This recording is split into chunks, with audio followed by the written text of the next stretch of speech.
Hi, welcome to the Pulse.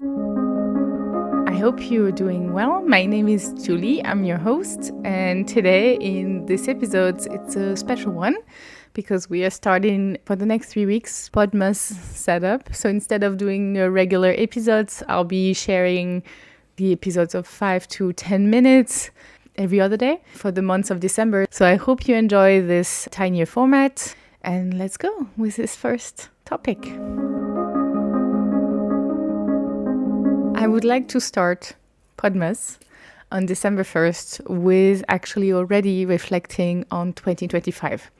I think it's a good timing not to wait until really the last day of December, because usually we're very busy, and we'll talk about it in another episode, what's usually happen at the end of the year with all the festivities and how it can be overwhelming.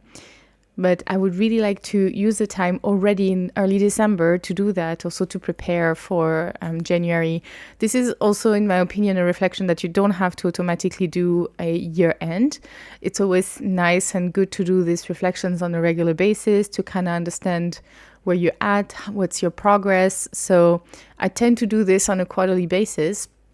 But here today in the episodes, I really want to share what are my top 3 lessons that I've learned. And actually, it's very much related to the handling of keeping up with the reflection and catching up on achievements. So I'll go straight to the point. My first lesson happened very early on in the year. I think I was very motivated. Early January, let's do 2025.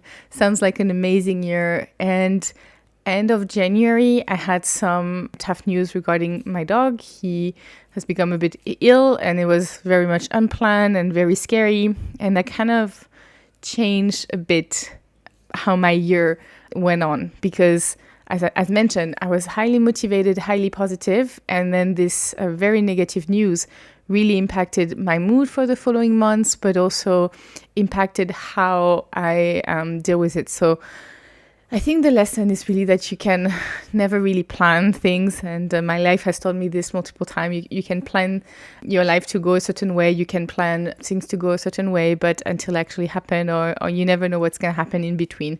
So you always have to keep being on your toe, remaining positive, but be aware that things could go not the way you expected, and that you have to be highly flexible to balance and to reshift and to be ready to reassess. And as mentioned earlier, this is why it's good also to do those reflections, not only for the year end, but you can definitely reuse some of those thoughts all throughout the year. So that's my first lesson.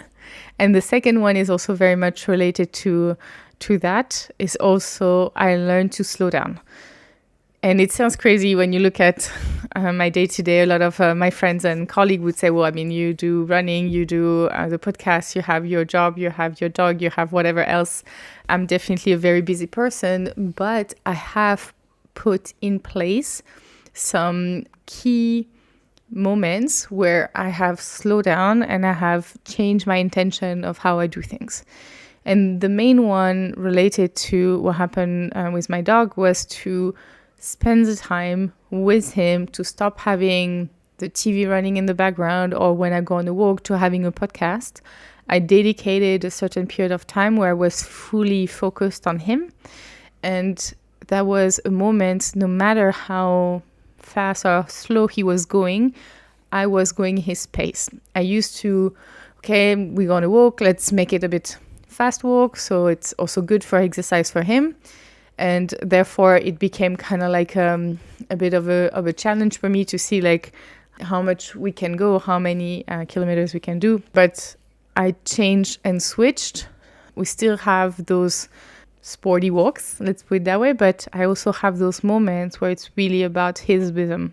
It's the same thing. If we are on the couch cuddling and you just want a moment with me, it's not just me having one on him and then like cuddling him and then having also my phone or the TV. It's really taking that moment just for us two. And this you can also definitely apply, I think, in your day-to-day. I'm sure many of us get busy or get distracted with technology, with also all the things we have to do in life. And so taking the time for you, but also for the other people, to really put everything aside, what stays on your mind, what is on your phone, on whatever object. Can also be like sometimes someone just wants your attention, and to fully commit that attention. Slowing down to give that space allows, I think, for better relationship, and for yourself. It has an impact of, for me at least, was really calming me down. So I would say this is my second lesson. And my third was to not forget your achievements.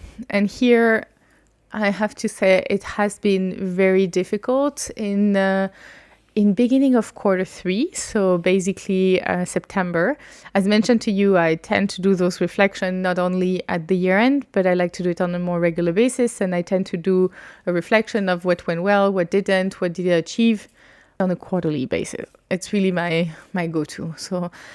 And I did this reflection, but this year, instead of having the right intention to really sit down, do it properly, I rushed it. I just had this feeling of being unhappy and overwhelmed. And so I did it in the wrong moment in time. I did it in the wrong space.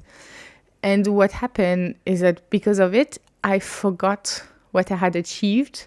It was in beginning of September, and I really completely forgot. It's like I had achieved nothing for the last 8 months. And that is not okay. And you automatically have achieved something, even if it's small. It's about just finding it. And in order to find it, you have to be in the right space. And because I didn't find it, then I got very worried. And then I rushed to complete extra things that was on my to-do to have that feeling of achievement. And then if I take it then a month later, early October, when I was in a much better space, I was on holiday, I had the time, I then remembered, oh, wait a minute. I mean, I created this podcast, right? So it's already an achievement as it is, no matter how successful it is. I have been wanted to do this for quite a while. So achieving it is something, creating it is something, keeping track and doing every 2 weeks as expected is something.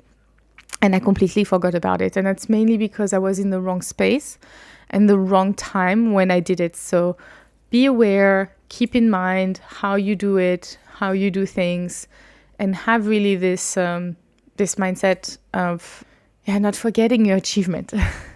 So I think that's it for today. This, as mentioned, it's very short. I would have a lot more to say and a lot more to deep dive, but I hope this can help you have some thought also regarding what top 3 lessons of the year.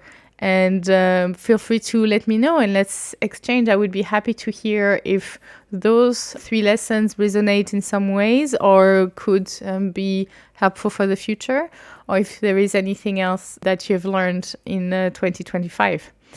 As mentioned, this is the first of our Podmas, and I'm looking forward to seeing you in the next one in 2 days. Bye!